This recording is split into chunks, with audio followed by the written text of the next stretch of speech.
Pada suatu hari, Mulajadi Nabolon memerintahkan si Boru Deak Parujar untuk menghentikan kegiatannya menenun karena dia harus menikah dengan dewa yang sudah dia jodohkan kepadanya, yaitu si Raja Odap-Odap, anak laki-laki dari Mangala Bulan. Rupa si Raja Odap-Odap yang seperti kadal bersisik membuat si Boru Deak Parujar menolak perjodohan ini. Si Boru Deak Parujar memutar otak untuk bagaimana caranya mengagalkan pernikahan itu. Dia sedang bertenun dan memikirkan persoalan yang pelik itu. Membuat turak, alat tenunnya, terlempar jatuh ke bawah kahyangan. Dia jadi terinspirasi untuk keluar kahyangan untuk menghindari pernikahan itu. Maka si Boru Deak Parujar meminta izin kepada Mulajadi Nabolon untuk turun mengambilnya. Diambilnyalah benang tenunnya yang begitu panjang dan dia jadikan tali untuk bergelantungan ke bawah. Si Boru Deak Parujar beralasan dan terpaksa meninggalkan kahyangan karena tidak suka dijodohkan dengan si Raja Odap-Odap. Padahal mereka berdua sama-sama keturunan dewa. Si Boru Deak Parujar segera pergi ke dunia bawah yang dia tidak tahu di mana ujungnya. Dunia bawah begitu gelap dan ia menjadi sedikit takut. Maka dia memohon kepada Mulajadi Nabolon untuk menciptakan terang. Mulajadi Nabolon mengabulkannya, maka jadilah bulan. Si Boru Deak Parujar melanjutkan perjalanannya mencari turak dan menyadari bahwa bulan saja tidak cukup menyingkirkan gelap. Ia meminta lagi benda penerang.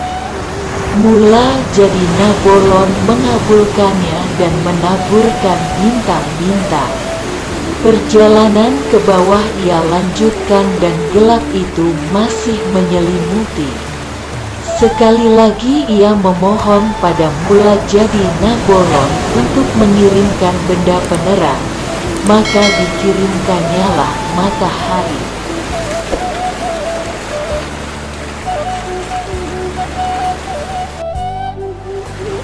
Begitu matahari tercipta, terangnya memperlihatkan bahwa si Boru Deak Parujar telah menjejakkan kakinya di atas samudera yang begitu luas. Dia takut tenggelam. Oleh karena itu, dia memohon untuk dikirimkan sekepal tanah.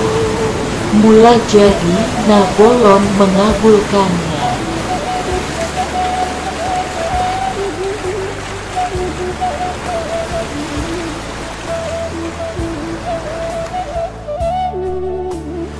Si Boru Deak Parujar menempa tanah itu seperti ia menenun ulos.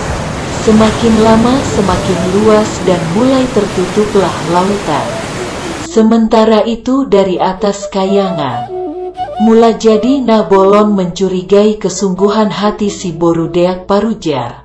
Apakah benar dia hanya turun untuk mengambil turaknya yang jatuh? Dewata itu menyadari bahwa selama ini si Boru Deak Parujar hanya mencari-cari alasan untuk kabur dari perjodohan. Untuk itu, dia mengutus naga Padohan Niaji untuk turun ke tempat si Boru Deak Parujar. Dengan satu misi, merusak tanah yang telah ditempa si Boru itu. Namun sampai beberapa kali kepul tanah itu ditekuk-tekuk, tempat pijakan itu selalu diganggu oleh naga Padohan Niaji. Raksasa ini sama jelek dan tertariknya dengan si Raja Odap-Odap. Melihat kecantikan si Boru Deak Parujar, akhirnya si Boru Deak Parujar mengambil siasat dengan makan sirih. Warna sirih si Boru Deak Parujar kemudian semakin menawan naga Padohan Niaji. Dia mau tangannya diikat asal yang membuat merah bibir itu dapat dibagi kepadanya. Namun setelah kedua tangan berkenan diikat dengan tali pandan, si Boru Deak Parujar tidak memberikan sirih itu sama sekali dan membiarkan naga Padoha Niaji meronta-ronta sampai lelah. Si Boru Deak Parujar melihat pekerjaannya menempa tanah sudah selesai. Namun tanah itu masih kosong. Ia meminta Mulajadi Nabolon agar mengirimkan berbagai macam bibit tanaman dan hewan-hewan. Dikabulkannya lagi permintaan itu. Si Boru Deak Parujar menebarkan bibit-bibit tanaman dan anak-anak hewan ke seluruh penjuru bumi. Bumi menjadi penuh dan indah. Ia menari dan bernyanyi kegirangan karena hasil kerjanya yang indah itu. Itulah asal Banua Tonga atau dunia tengah yang dikenal sebagai bumi ini. Bumi yang diciptakan oleh si Boru Deak Parujar terkadang harus diguncang gempa. Gempa itulah hasil perilaku naga Padoha Niaji. Namun ketika guncangan itu mereda, si Boru Deak Parujar mulai merasa kesepian dan mencari teman untuk bercengkerama. Tanpa diduga dan mengejutkan, dia pun bertemu dengan si Raja Odap-Odap dan sepakat menjadi suami istri yang melahirkan pasangan manusia pertama di bumi dengan nama Raja Ihat Manisia dan Boru Ihat Manisia. Raja Ihat Manisia menikah dan mempunyai 3 anak, yaitu Raja Miok Miok, Patundal Nabegu, dan Aji Lampas Lampas. Karena perebutan harta dan selisih paham, ketiga bersaudara itu bertengkar. Akhirnya si Patundal Nabegu dan Aji Lampas Lampas meninggalkan Cianjur mula-mula dan tidak diketahui kemana perginya. Setelah perpisahan ketiga bersaudara itu, Raja Miok Miok menikah dan mempunyai anak, yaitu Eng Banua. Anak Eng Banua ada 3 orang, yaitu Raja Ujung, Eng Domia, Raja Bonang-Bonang, dan Raja Jau. Konon, Raja Ujung adalah leluhur orang Aceh, Raja Jau adalah leluhur orang Nias, sedangkan Eng Domia adalah leluhur orang Batak.